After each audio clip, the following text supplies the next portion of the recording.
Actually, konbanwa ohayo gozaimasu.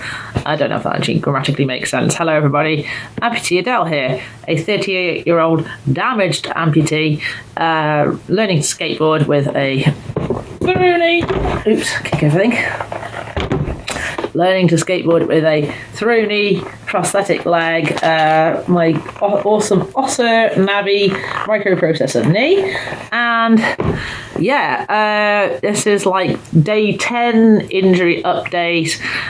Discharged myself from hospital care. It's a long story.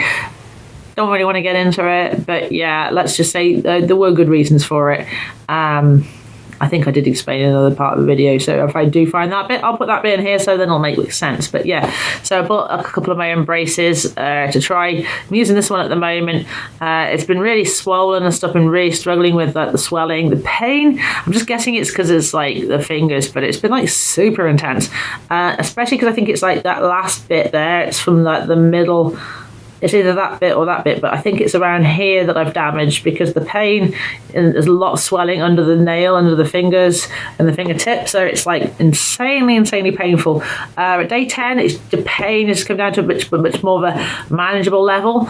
There was a few nights where I just could not sleep at all. It was just like absolute, it felt like someone, I'm not exaggerating, was pouring like lava under my nail, my finger. It was insane, ridiculously painful. That's why I went to the hospital in the first place, and then everything that went wrong after that went wrong, but hey-ho. But the way I see it is actually like, you know, I'm quite sensible. I think I know if my finger's going to drop off. I'm eyeballing it quite carefully. I'm using ice because I've got a special little like finger ice pack I've been putting on it, but this is the funny part of the story. So I still don't actually know how I did this injury.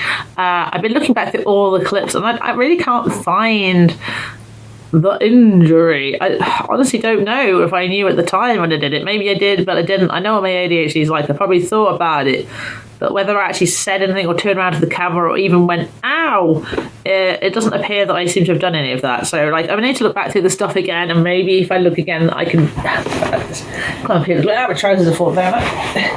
That's not what we want.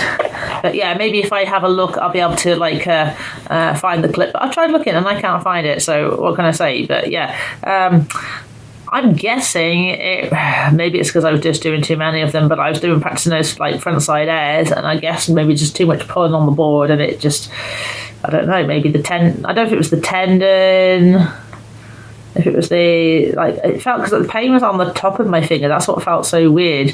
Unless it's because it's like thinking like that and it's caused it on the top to like, I don't know. Anyway, the X-ray said that there was no fractures.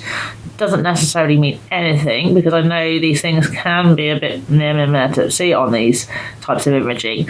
And since I'm not having any other types of imaging at the moment, we can't tell what is or isn't, as it were. I'm going to tell you from my experience that it feels more like how my wrist felt, and that wasn't a fracture, that was a tendon and or ligament injury. I think it was like a really bad wrist sprain, like, because I think we forget a sprain sounds like a bit of a mild injury, but a sprain is actually when you like, if you sprain your ankle, the tendons and ligaments that are on the outside of the ankle, so if you roll your ankle and you roll over your ankle, all those like tendons and ligaments, a lot of them, like, what happens is they rip and tear. They might not completely like rip off, but they like tear a bit, and then you get that extreme swelling, bruising, pain as a response to that. So yeah, like I think that's kind of what's happened here. Some type of, because I know when I've like broken my fingers, I know exactly what that feels like, and the pain's quite intense when you do it, but then it like sort of, it doesn't really tend to bother me. But with my wrist, it didn't hurt like too bad to start with. Again, the first few days I thought, it's not that bad, and I didn't go to A&E immediately because of that reason, whereas when I've had fractures, I've known straight away or quite soon after doing them, within the first day, oh yeah, I'm pretty sure I've actually broken this. But I don't think I have broken it. I really don't think it's a bone injury. I think it's like, I don't know. Can you like what do you call it? Other like muscles and so obviously there's tendons and things in there. Could you tear a muscle in a finger? Can that happen? I don't even know. Either way, it's in a lot of discomfort. It's a lot better than it was. I said we're at day 10, and I'm actually really glad this has happened because I've been skating myself to a path of self-destruction for goodness knows how long now. I don't know why I'm holding my wrist like this. Very strange. Hold it like that. So yeah, I don't know why I've been on this path, but like just like maybe anxiety with planning weddings and stuff like that. And the more stressed I am, the more I'd be like, oh my god, I've got to skate. And then just getting like learning new things. My ADHD just got very tunnel visioned. Got my blinkers like completely up and just completely focused on trying to progress and learn all these new skate tricks. And hence that the video that I did, I think it would be the video before this video, is all about me skating transition only for like a month. I think it was even 2 actually, and good and the bad things that happened from doing that. So if you haven't seen, I'll put a link up to there or also in the description. But so it's given me quite a bit of clarity on skating and stuff, and making sure because I take some pretty intense slams from time to time, not quite a lot actually, most sessions when I'm skating transition anyway, and then like I'm not actually giving myself any time to heal, and I'll be going back before the injuries heal, because I think in my head also I don't want to get time to get afraid or fearful of a trick. So I'm thinking in my head, all right, if we can just go straight into it, I won't have time to worry about it and develop a fear of it, which is silly really, because I have hacked my skateboard fear hack. I'm going to be doing a video all about this. I think a lot of people have already, but I used to want to do so much stuff when I was skating, and before my disability and before my amputation and my prosthetic leg and rehabilitation to where we are now, I genuinely, I did manage to like ollie down a 3-stair. What did you do? Like once. Committed to the landing and landed it once. Committed to a kickflip and landed once, even though I could have landed them. I didn't commit. I was just like, oh my god, if I land on the board, it's going to fly from under me. And like, so because I was afraid of that happening, to control the situation, I just like wasn't fully committing. And apart from like dropping in like a few times, I really can't say I could do much else. Like maybe like I could do like a half cab, a few lip bits like I could shove and things like that. But all in all, I really wasn't, very good at all. And I'm not saying I'm any better now, but I commit to stuff now. I feel like when I try stuff, I actually I've hacked the fear, like how I approach a trick and how to actually do that, and actually do it in a kind of very, methodical manner. And it's quite exciting, not exciting necessarily, but interesting explain to people, because they'll come past the pump track, because a lot of people walk their dogs there, and they'll often ask me oh wow, that's pretty interesting, how do you learn to do that, or such things, or oh, that looks a bit scary, or oh goodness me, and I sort of tell them, well, you don't sort of hopefully anyway, you don't go straight to the pump track to learn and stuff, and how it's like a progression thing, and you're gradually adjusting yourself and getting progressively more and more comfortable in more uncomfortable situations, like hacking. Like a big one for me was hacking, skating a rail, because I would never have done that years ago. I was like, I wanted to, but I was way too scared to. I was like, oh no. And I had to try and I think it was like a backside board on it was a very short bench, and I could have landed it, but I never committed to it. And same with I could have done front board as well, but I just never fully committed to it. I sort of scooped onto it, but sort of pushed the board away, and I never tried properly. And I could have done. All I had to do was actually physically try it. At the moment I'm resting, recovering. I've done a few sessions with my mangled finger of doom. I'm guessing it's going to be probably a few weeks at least of this, but this splint is helping a lot more. The other one, it was hurting too much. It's been swelling a lot, especially in the evening. Very, very typical of a tendon and or ligament sprain type injury, like what I had in my wrist. Like the one I had in my wrist. It's so weird. It was 12 months ago, literally almost to the week and the day that one happened, at the same place. And then this happens, and it's a similar kind of injury, but to a different part of the body, or a slightly different part of the body. And I also did it at the same place. So, curse of the tendon, ligament injury, sprains, and pump track.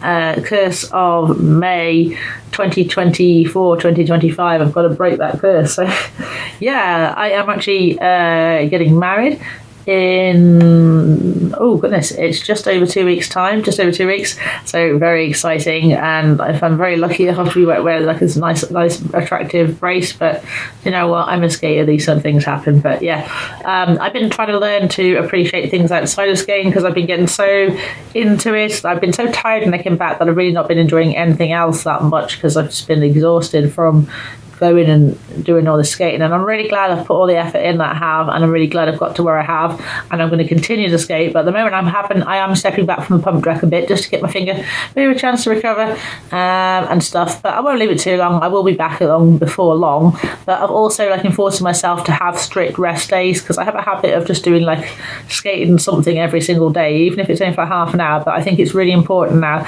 I am 38 and a half. Why that bit? 38 and a half. That I really do, like, you know, I've got like a lot of complex health problems, digestive problems, bowel problems, nutritional problems because I can't eat properly, and I've got a lot of intolerances. So my body isn't like necessarily best set up to play the game of skateboarding to start with. Having a prosthetic leg, again, a through knee, so I've got a prosthetic knee.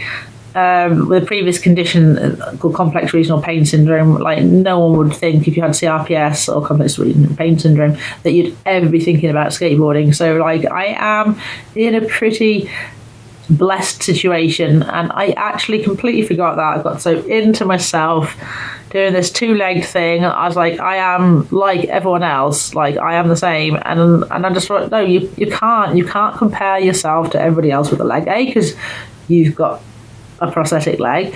B, I can't compare myself to other people with prosthetic legs because I don't know what their experience is, for better or for worse.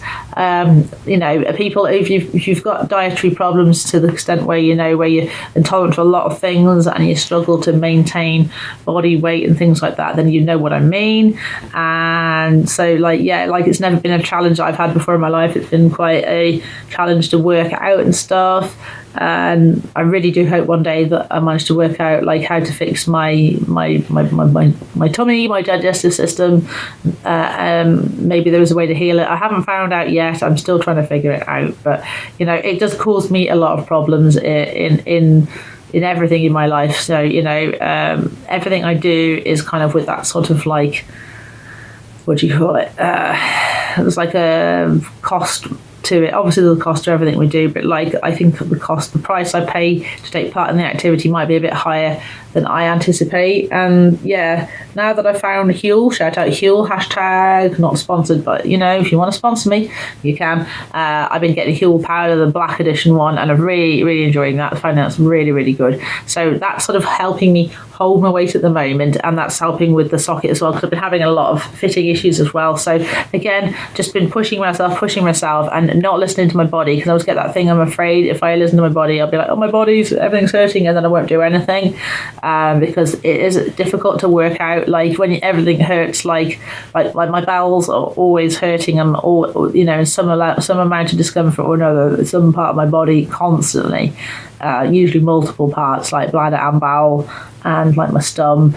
You know, I've got chronic bit of knee pain still from my accidental MCL sprain, whatever you want to call it. That was a nasty one and a very close call as well. Thank goodness with that one, you know, we were on the ball and we rested. So yeah, but no, sometimes I feel like I only learn my lesson in these times, but I'm actually really glad, because the less I'm skating at the moment, the better, because with like just over 2 weeks to go, as much as I love falling over, I don't love falling over, but I don't really care when I'm like skating if I fall and take a few tumbles and scrapes and stuff. For once, I don't want to scrape all my arms and things up, because I've still got like a scab here that's actually from the other day when I slipped over going down the path, ironically just after like mangling my finger, and I would like come back from A&E and stuff, and I was walking down the path in a hurry and I slipped over and I landed on my elbow and pushed my shoulder out as well. So just do another quick scratch check. So yeah, the elbows are actually looking clear at the moment, and if I do ever go out on the board, which I've been out a few times, and I've sessioned a couple of like flatland and wall ride sessions, which have been good fun, if I do go out, then I I've been trying to wear like long trousers and like a long sleeve top or something so I don't scratch up my arms and legs, trying to stay nice and pretty for the wedding day and not be all scratched and scraped up, even though I will have like a mangled finger. But yeah, this brace has turned out to be like a little lifesaver. I've got the other one here as well. This one, they were both $3.99. It turned out they're both in the same eBay shop, and I got a free gift, a Merry Christmas like decoration. Thank you very much, guys. Thank you. But yeah, so this is working a treat. I don't know what I'd do if it wasn't with this at the moment. This is an absolute godsend. So yeah, this is really helping. It's just giving a bit of support, but also because it's adjustable, I can let it in and out as the hand swells, whatever. It just seems to be better, overnight and stuff. Like when you wake up in the morning, it's not so bad, but then as the day goes by, it seems to swell and swell. So that and my ice pack, just like trying to elevate it in my sleep, and trying to keep it up like that. And I've been sitting upright in bed because I found that a bit more comfortable anyway. So just trying to keep it up like that. It's been more painful than a fracture, I will say, but it's given me good perspective on like what's going on and what I'm doing, what I want to achieve. And I want to be a great skateboarder. Of course I do. I want to be the best skateboarder I can be, however great or not great that is. But also I want to be a great, I want to be a great husband. I want to be a great wife, a great whippet mum, a great daughter, friend, all of these things, and if I'm all smashed up, then I can't be here to enjoy my life. And also, if you're constantly tired, you can't enjoy your life either. So I burnt myself out skating, and I burnt myself out on YouTube, and this is the price. But I'm back on the YouTube, I'm back on the tube, and I'm doing things. So yeah, my name's Amputee Adele. I'm a 38-year-old through-knee amputee learning to skateboard with a through-knee prosthetic leg and a mangled finger, the mangled finger of doom. And yeah, hopefully soon I'll have an update for you. But yeah, this is day 10. Hopefully everything will be all right. Cross fingers, fingers, just keep on with what I'm doing, and you guys keep on doing what you're doing. So peace, one love. If I've got this, you've got this. We're a less skateboard. Hope you haven't got this, by the way. And what did I say? Stay weird, stay stumpy, stay awesome. Ow. Maximum effort. Sayonara.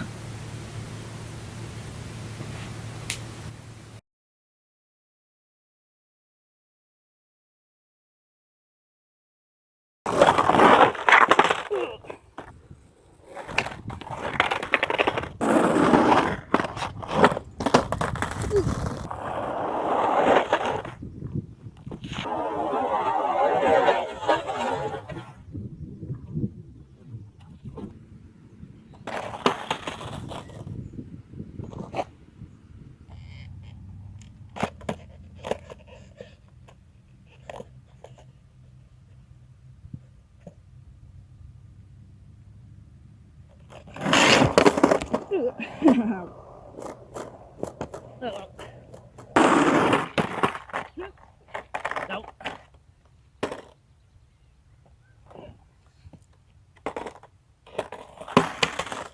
Okay, you can go 1, 2. Yeah.